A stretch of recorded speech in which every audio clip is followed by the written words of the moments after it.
Bago natin simulan ang part 2, nais ko munang magpasalamat ng taos-puso sa walang sawang suporta na ibinibigay ninyo sa ating YouTube channel. Sa mga nagustuhan ang ating video, huwag kalimutan mag-subscribe at i-click ang notification bell upang maging updated sa mga susunod pang video na ating gagawin. Habang nakikinig sa amoy, napansin ng hero na ang amoy ng dugo ay lalong tumitindi. Mukhang malapit na siya roon. Sa lupa, nakahandusay ang katawan ng isang lalaki. Marahil siya ang napatay ng isang giant rodent. May isang babae naman na nakahiga malapit sa kanila. Inisip ng hero na sa malapit na lugar ay maaaring may isang mabagsik na halimaw na may 3 star na combat rating, samantalang ako ay may 1 star lamang. Sa karaniwang kalagayan, walang laban si Fang sa kanya. Ang lalaki ay labis na nagulat nang makita ang isang bangkay ng halimaw na nakahandusay malapit. Isa itong giant first-level rodent. Napansin ng hero na ang mga paa ng halimaw ay napapaligiran ng matataas na damo, at ang dugo ay dumadaloy mula sa ilalim ng ulo ng monster. Sa kabutihang palad, ito ay malubhang sugat at ang 2 paa nito ay basag. Habang nilalapitan ang katawan, napag-isipan ng hero na magiging mas madali siyang mapapatay. Labis ang konsentrasyon ng hero. Ang damo ay umuuga sa ilalim ng kanyang paa, 5 metro, binibilang niya, 4 na metro, 3 metro, 2 metro, 1 metro. Tumalon mula sa mga palumpong, sumigaw ng battle cry at ginamit ang kanyang talent na frantic force. Ang sugatang halimaw ay nag-angat ng kanyang pangil, ngunit bago ito makapagtanggol, natalo na siya ng hero. Itinaas ng lalaki ang armas mula sa kanyang kamay at nagtagpo ang kanilang mga mata. Inalis niya ang kanyang kamay mula sa naglalagablab na pangalawang espada.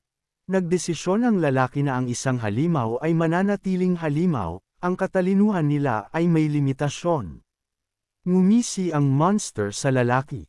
Ibinato ng hero ang espada patungo sa halimaw habang ito'y lumilipad at tinamaan ito. Pagbagsak ng monster, tinapos niya ito sa pamamagitan ng pagsaksak ng talam sa katawan nito. Ang monster ay umungol ng huling sigaw ng kamatayan. Higit pa rito, nag-ipon si Fang ng lakas sa kanyang kamao at tinamaan ang halimaw sa ulo. Matapos ang laban, tinanggal niya ang sarili mula sa katawan ng halimaw at natuwa sa tagumpay.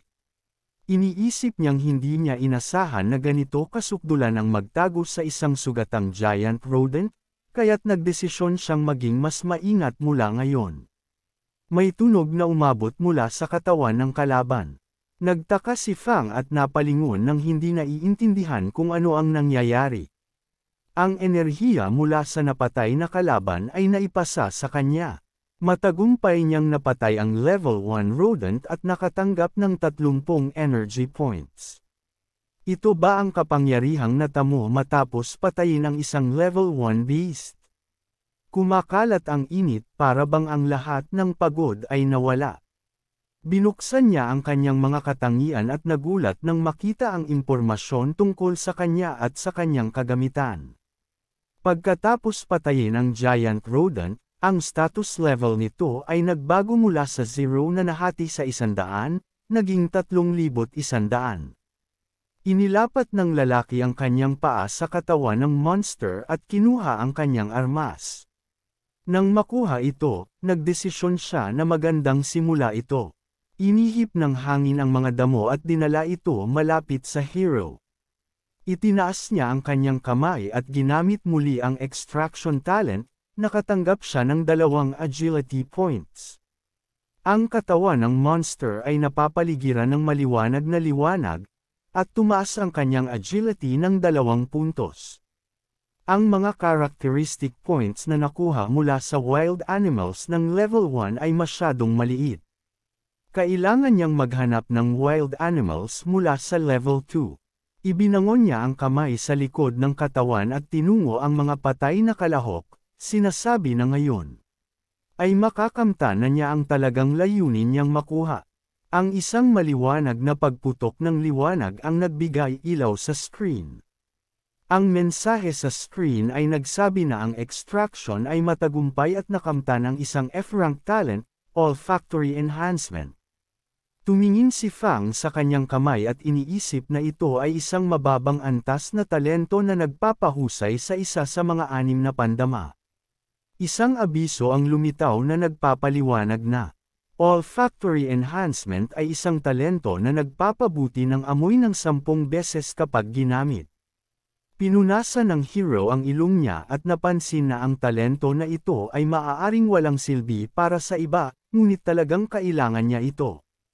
Kinuha niya ang apron mula sa katawan ng monster at sinabi tungkol sa kapal ng kagubatan kung saan magiging mahirap maghanap ng mga katawan. Sa isang galaw, inalis niya ito. Gamit ang talentong ito, makakakita siya ng mga katawan sa pamamagitan ng amoy na kanilang inilalabas.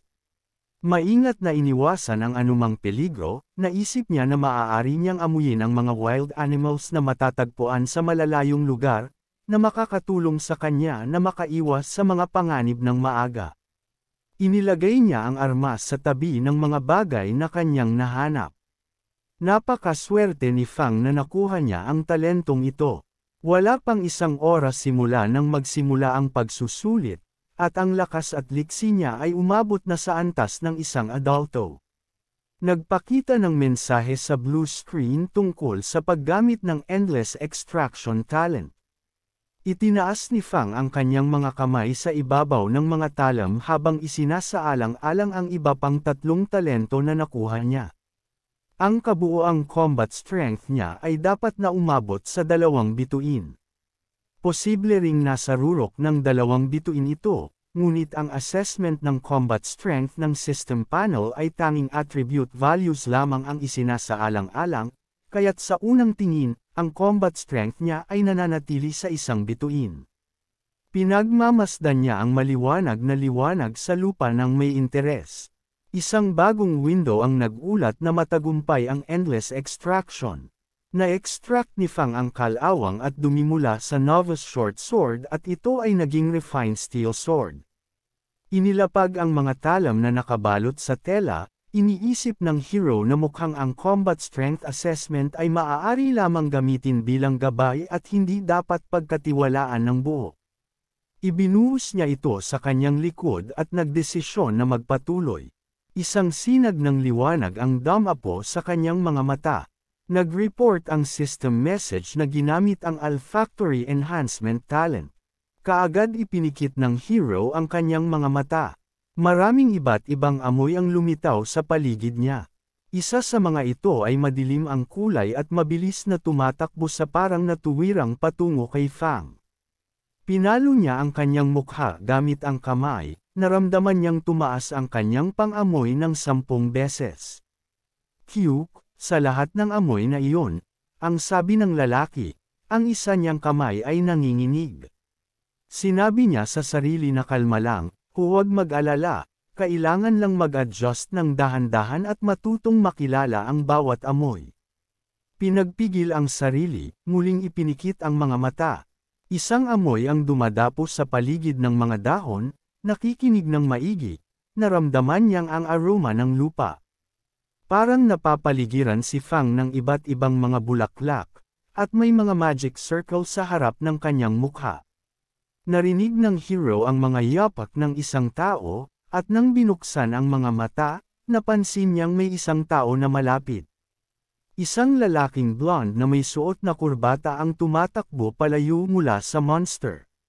Ang nilalang na may mga pulang mata ay sinusubukang habulin siya. Hinampos nito ang lalaki malapit sa kanya at itinulak pabalik. Isang lalaki ang sumigaw ng utos para kumilos. 4 na tao ang tumalon mula sa mga bush, at nagsimula ang labanan sa pagitan nila at ng monster. Kalaunan, nakatayo sila malapit sa katawan ng tinalunang beast. Matagumpay nilang napatay ang isang level 1 rodent at nakatanggap ng 30 energy points. Napakaswerte naman ng kanilang grupo na nakatagpo ng 2 giant rodents ng sabay, kaya't nabigla sila. Oo, lahat sila ay nasaktan, at sa kasamaang palad, 2 miyembro ng grupo ang namatay. Isa sa mga miyembro ang punit ang katawan ng monster. Kung hindi dahil sa mabilis na pag-iisip ng leader na nagsabing umatake matapos umatras at luring ito at salakayin, baka sila rin ay namatay. Tama na ang kwento, sabi ng leader, nag-alok na tapusin ang sugatang giant rat. Pinanood sila ni Fang mula sa malayo, at may narinig na, oo, na nagpasya silang magmadali roon bago pa man may makakita ng iba. Iniisip ng hero na ang 2 patay na tinutukoy nila ay malamang ang babaeng naka-black top at ang matabang boss na ginamitan niya ng extraction. Habang pinagmamasdan mula sa mataas na damo, muling naisip ni Fang na napatay na niya ang kanilang giant rodent. Mas mabuti pang umalis na agad bago siya makapagdulot ng problema. Nagpakita ang mensahe sa blue screen tungkol sa paggamit ng speed enhancement talent.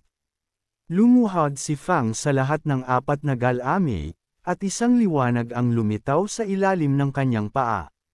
Matapos magsimula ng mabilis na takbo, isang maliwanag na liwanag ang pumalibot sa kanya. Sa mundong puno ng pagdanak ng dugo, ang mga birtud tulad ng humanidad ay maaaring magdulot ng kamatayan, kaya't kailangan mong gawin ang lahat upang mag-survive. May maliwanag na liwanag sa gitna. Mula sa gitna ng vortex, pinanood ni Fang ang ibang mga kalahok na nakipaglaban ng higit sa 3 oras. Habang ang iba ay nagsusumikap upang patayin ang mga hayop, siya ay naglakbay-lakbay upang maunawaan ang sitwasyon sa beginner plane. Mayroong 5 uri ng level 1 beasts dito. Naalala ni Fang ang lahat ng monsters na nakita niya, ang giant rodent, blood rabbit, purple wolf, mud boar, at ang sobrang poisonous na 9-ringed snake.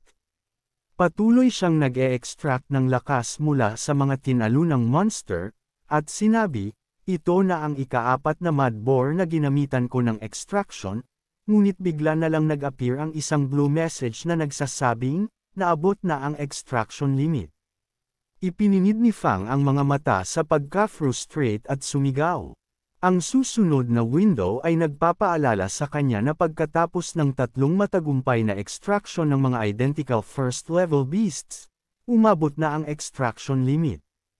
Inilagay niya ang mga kamay sa kanyang bewang at napagtanto na nagamit na niya ang extraction ng 3 beses sa lahat ng hayop maliban sa poisonous 9-ringed snake. Mukhang kailangan niyang mag-focus sa paghahanap nito ngayon.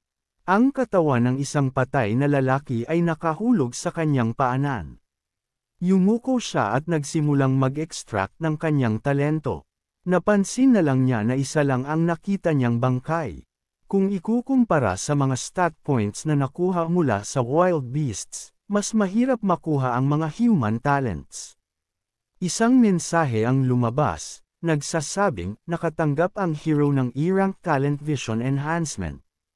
Ang mga stats ay nakalista sa hero card.